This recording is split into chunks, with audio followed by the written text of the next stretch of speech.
الحياة مش سهلة، وقعة ورا التانية، زعل ورا فرح، قلق ورا تفكير كتير، خوف من بكرة وخوف من دلوقتي. أنا جيهان، أكبر مخاوفي في الحياة إن أبقى لوحدي. في يوم من الأيام قررت أكسر الخوف ده تماماً وأتحداه، أخرج برا المنطقة الآمنة بتاعتي يعني وأقضي وقت لوحدي. سافرت لوحدي خالص، أحقق كل أحلامي وأروح كل الأماكن اللي اتمنيت أروحها،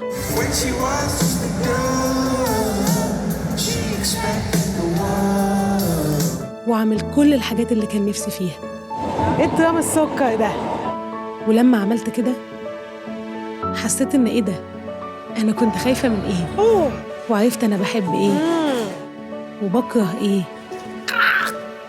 بقيت سعيدة بجد، ما بفكرش غير إني أرضي نفسي وأفرحها وأرضي ربنا وأشكره على كل النعم اللي اديهاني. ربنا والله العظيم. في يوم رايح لراجل يقول له يو نو مي ام اكتر ايجيبشن اكتر.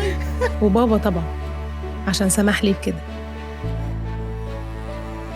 بس مش معنى كده إن أنا بحب أبقى وحيدة. ما عنديش حل تاني. ده أنا عملت صحاب في كل مكان. وحدا بيعسى ما شاء الله صوتك خيالي. وعندي طاقة تملى الدنيا دي كلها حب. مش هيحصل حاجة يعني لو اديت منها لنفسي شوية. If you have any questions, please don't hesitate to ask. Please always pay attention to signs in the aircraft and the crew.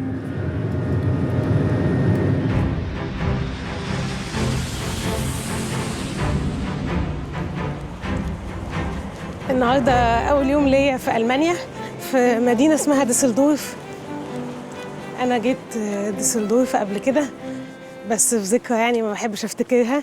كانت داليا أختي مفروض إنها كانت هتعمل عملية بتاعت زرع النخاع في فرنسا، فعشان أجيلها كان لازم أخد الفيزا أسرع حاجة عرفت أخدها من ألمانيا.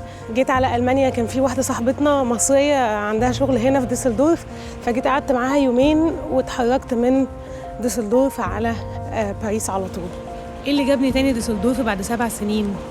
من سنة كنا في باريس عند داليا. أنا متعودة كده في مجمع بيسينات جنب البيت عندها، بتروح لو أنت واحد من السكان بتوع المنطقة تدفع يورو أو 2 يورو وتنزل البول يعني هناك. فرحت في يوم الصبح بدري، نزلت البول، لقيت بنت جنبي بتكلمني بالفرنساوي من هنا لهنا. خدنا الانستجرام بتاع بعض وقلنا إيه لو صدفة المرات إن احنا نتقابل تاني. حصل وبقينا صحاب جدا على الانستجرام. وبعدين هي لما انا رجعت مصر قررت انها تيجي تزور مصر وتشوفها يعني. جت اتفرجت على مصر ووديتها كل حته تقريبا في القاهره، وهي بقى سافرت كذا مكان يعني في مصر، وانا خدتها داي تريب كده لاسكندريه رايح جاي بس. وبقينا صحاب جدا بقى. فانا جاي عشان حدث معين، فتحت لقيته فين في المانيا، لقيته موجود في ديسلدورف اللي انا فيها دي. المفروض الحدث ده بعد بكره، مش هقول لكم ايه هو دلوقتي. قالت لي يعني ان انا ممكن اقدر ايه استضيفك عندي، ففعلا استضافتني. ومن امبارح وهي بقى عماله تعمل لي كل حاجه في الدنيا يعني وتظبط لي الاكل والشرب والغسيل وبتاع. فانا حاسه ان انا رحت بيتي يعني. هوافيكم بالاخبار بقى يعني هعرفكم عليها، بس كمان شويه عشان هي عندها شغل، ست بتشتغل. انا ست صايعه جايه اتبسط.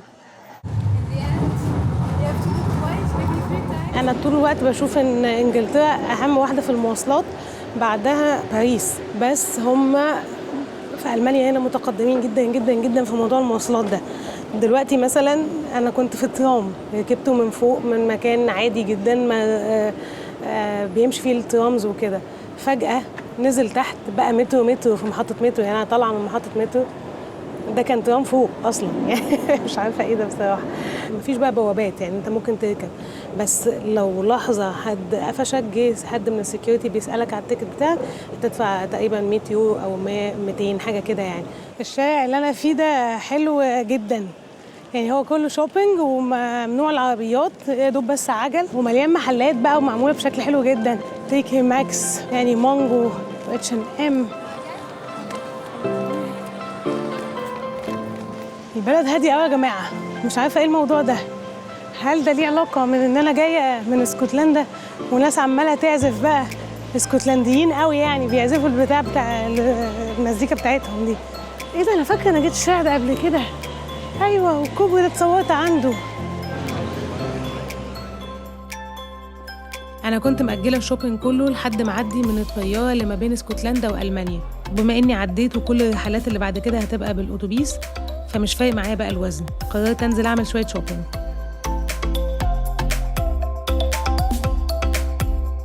دلوقتي صديقتي الألمانية خدتنا المكان عراقي، فبيعمل مشاوي وبيعمل شرب وحاجات كده. أنا كنت هموت على شوربة، طلبت شوربة لحمة فيها حتة لحمة كده شكلها جامد قوي. بصوا حتة اللحمة بوم.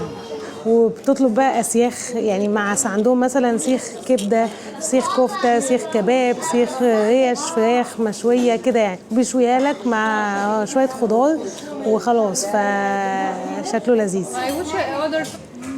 شوربة العدس دي بتنزل يعني ايه كبداية كده. انا ما طلبتهاش بس هو جابها لي بداية.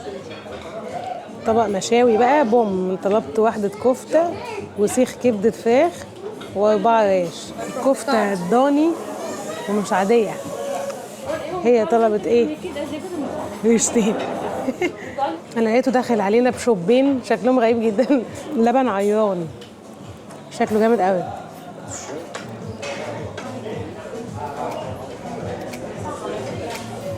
حلو قوي. شكرا.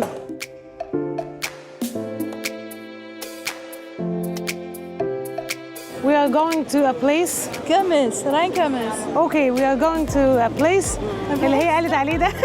تمام. المهم المكان ده ألعاب بقى يعني ملاهي. فالدنيا زحمة جدا جدا جدا، بس احنا ايه غالبا هي عندها واسطة يعني. حاضر حاضر حاضر. هذا عندك. حاضر means okay. عندك means be careful. be careful. So they are saying now be careful. عشان الترام معدي. ايه الترام السكر ده؟ I love the paintings.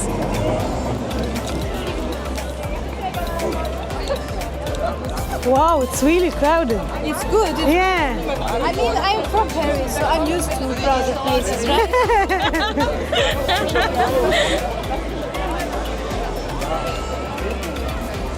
It says welcome. Hey, cheese, willkommen.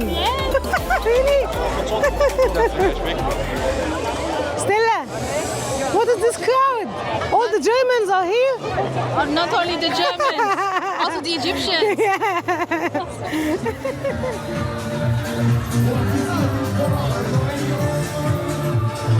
Stella? Hi. Hello. 3 euros, but we can have water. Still water. No, they don't have Have water?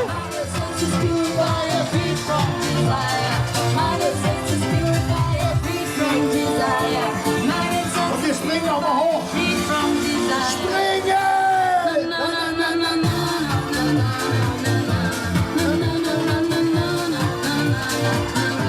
ولعبنا ألعاب كتيرة جدا، بس طبعا ما عرفتش أصور خالص عشان التصوير ممنوع أثناء اللعب. لعبنا لعبة كده رولر كوستر يعني، بس بياخد 4 بس. جامد قوي مش طبيعي. لسه مخلصين دلوقتي وخدنا الصور. أنا طبعا أصريت إن آخدها شكلنا وحش جدا، شويكم ازاي. حاجة بتضحك جدا يعني. لا مكان جميل جدا بصراحة. ولحسن حظي الحمد لله طلع اليوم ده آخر يوم للمهرجان بتاع كرمس اللي احنا فيه. What are you doing? وآخر يوم بيعملوا فيه احتفالات تقعد لمدة ساعة.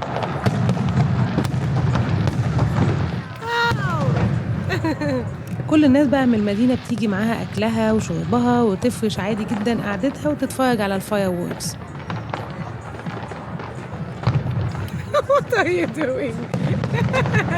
I watch the fireworks. With the sunglasses? Watch fire. في اليوم ده الحقيقة حسيت إحساس حلو قوي، لأني كنت بتفرج على مسلسل وكانوا قاعدين كده برضو على النهر بيتفرجوا على الفاير ووركس احتفالا ببداية فصل الصيف. وساعتها عجبني قوي الموضوع وقلت الله دي حاجة حلوة قوي. واللي كان حلو في الموضوع إن المسلسل ده كانت بتدور أحداثه في زمن قديم، فما كانش معاهم موبايلات يصوروا بيها، فاستمتعوا فعلا بالفاير ووركس. أنا كمان المرة دي قررت ما أصورش بالموبايل وأتفرج على الفاير ووركس عادي، كأني برضه زيهم في نفس الزمن القديم ده.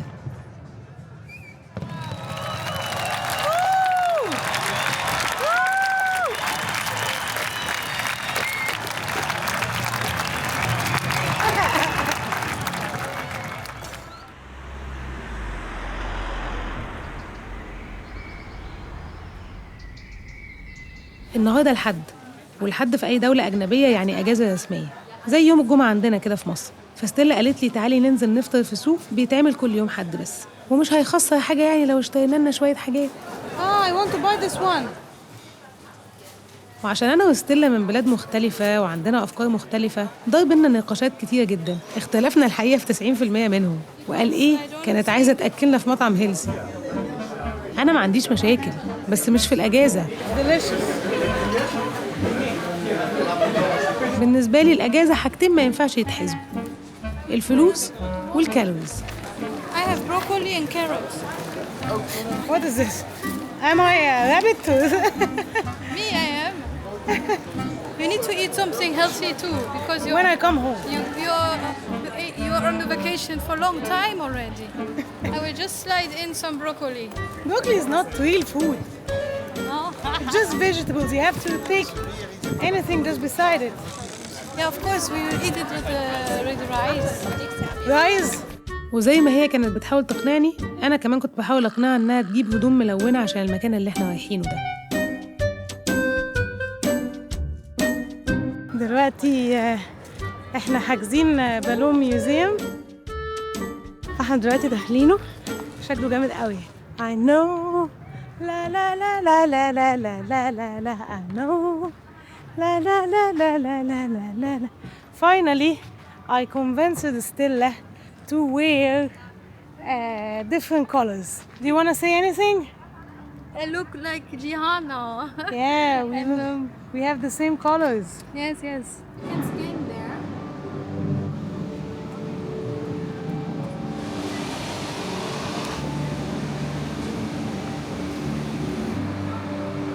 Stella, I'm coming. It should scare you. Why? I don't want to be scared. It's good. It's like it's free. Wow. Yeah, we can touch it, okay? Yeah. هو مش فاهمة ايه الهبل ده يعني، بس انا مش جاية عشان كده خالص. هو في مكان المفروض ان بلالين يعني هننط جواه، بس انا ما كنتش عارفة ان في هطل كده في الاول.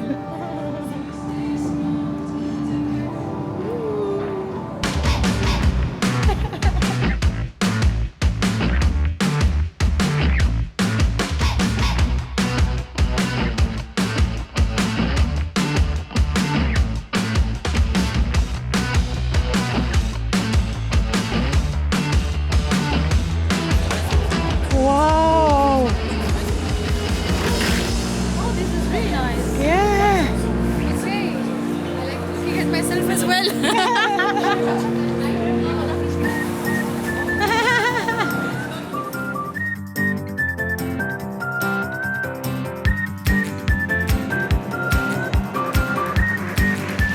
Three, two, one. طب انا محتاجة اقوم دلوقتي.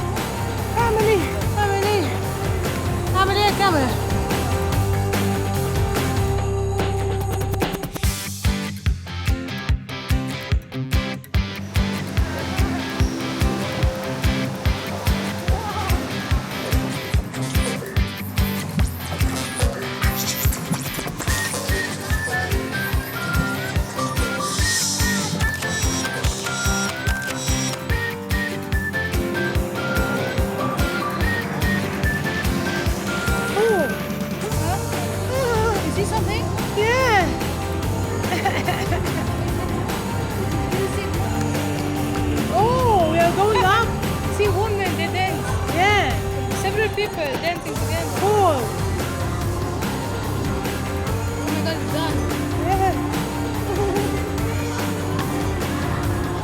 اتبسطنا جدا الحقيقة وقضينا وقت لطيف قوي. وبعد ما خلصنا ستيلا خدتني تعشيني. بما إننا في ألمانيا فلازم نجرب الأكل بتاعهم. هم مشهورين قوي بالشناتزل. الشناتزل ده عبارة عن يا فراخ بانيه يا اسكالوب اللحمة يا بورك طبعا برضو مقلي يعني، وبتعمل جنبه بطاطس كده بيكد بوتيتوس او سويت بوتيتوس او كده بس. فاحنا في مكان مفروض انه مشهور جدا بالموضوع ده وبيعملوا حلو قوي.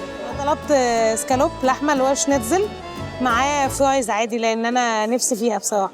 مرة جربته في ميونخ وكان حلو جدا لانهم بعد ما بيقلوه بيحطوه في طاسة كده فيها خل وليمون، فبياخد لحظة من المزازان بتاع الليمون والخل بيبقى حلو جدا. فأنا هجربه بقى هنا في ديسلدورف نشوف عامل ازاي. Enjoy. Thank you. الأكل نزل وشكله خطير، بس الدنيا زحمة لأن ده الجو بيمطر بره فالناس كلها دخلت من بره، بس شكله بوم حاجة يعني ما حصلتش بصراحة. طري وتحفة خطير. واو، هي عايزاني دلوقتي اجرب. هما بيعملوه الشناتزل ده بيجيبوا معاه كرامبرز، المفروض ان انت بتغمسها بيها، بس انا شايفاها انها مسكره. ليه اعمل حاجه زي كده؟ بس انا هجربها عشان خاطرها اهو. اوكي هنشوفها. It's good. But just for one bear. Tell us, what is this? Okay, so this is Kaiserschmarrn. This is actually a German-Austrian dish. It is made out of pastry. It's very nice. It's like a cake. And next to it you have apple compote. It's a compote. And it's very good together. You can also eat it with other things like cherry, but this is very classical. Yeah. And I wish you good appetite. So we can try it. I think We'll try it together. Of course, it's sharing. Sharing is caring. Yeah, let's do this. حلو قوي. Nail my sword, my shield, my missionary for a foreign field. For some reasons I can't explain, I know St. Peter won't call my name. Never what is God, as that's when I rule the world. معلش الحماسة خدتني شوية، أصلي بجهز نفسي للحدث اللي أنا جاية أصلاً عشانه. Yeah, let's sing. No, please sing.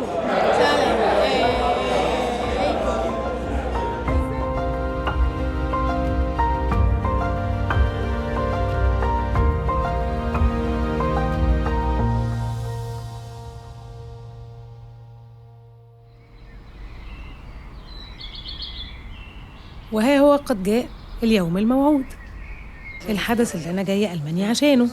من زمان قوي، من ساعة ما طلعت فرقة كولد بلاي تغني وأنا حبيتهم جدا، اتأثرت بأغانيهم، مزيكاتهم، فيديو كليباتهم المختلفة. دايما طول الوقت كنت بشوف الناس اللي بتحضر لهم حفلاتهم قد إيه الحفلات دي مبهرة، شكل العرض المبهج اللي بيقدموه. وأخيرا النهاردة بحقق الحلم ده. رحت الحفلة، الدخول كان في منتهى السلاسة الحقيقة يعني. عملت سكان للكيو ار كود وادوني البريسلت اللي بتتلبس في الايد والنضاره ال3D. دخلت الاستاد، قعدت في كرسيه بالظبط، وبدا العد التنازلي. طبعا انا قلبي كان بيدق اعتقادا ان الحفله هتبتدي اول ما العد التنازلي ده يخلص. قلبي بيدق. بس فجاه لقيت الناس بتنط وناس تانية بتلعب على عجل في اخر الاستاد، وانا مش فاهمه في ايه يا جماعه، ما حد يفهمني ايه اللي بيحصل. اتاري هما بيطلبوا من الناس يبقوا متطوعين يلعبوا على العجل ده او على النطاطات دي عشان يولدوا يعني طاقة من خلالها يقدروا يشحنوا المسرح كله، ويبقى المسرح مكتفي ذاتيا بالكهرباء بتاعته عشان يحافظوا على البيئة يعني وكده. البار ده كان المفروض ان بيشحن، دلوقتي كامل خلاص.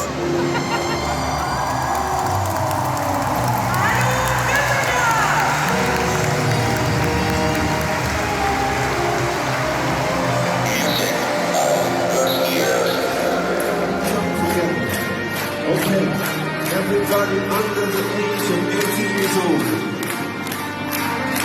we're gonna jump, jump, a jump, a 1, 2, 3.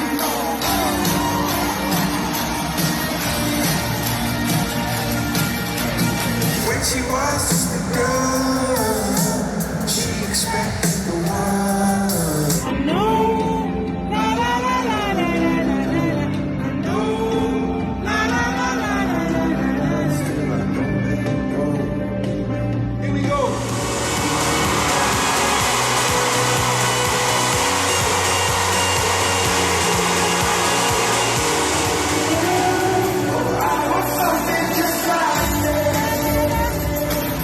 With this song in your hand, when I say feels like, you say cut, cut.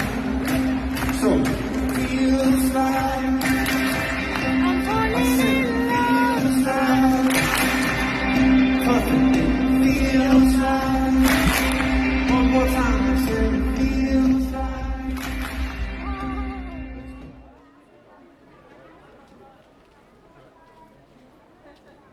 What are we doing right now? We're waiting for the bus. Which because bus? you will leave me for too much time. Yeah. Very sad. But you will come to Egypt, right?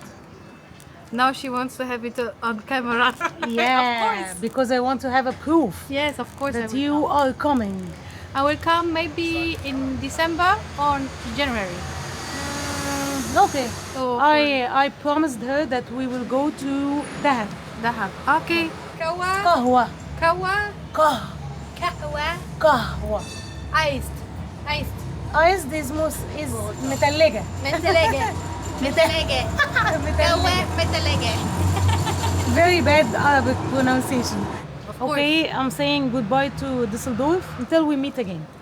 Until we meet again. Okay.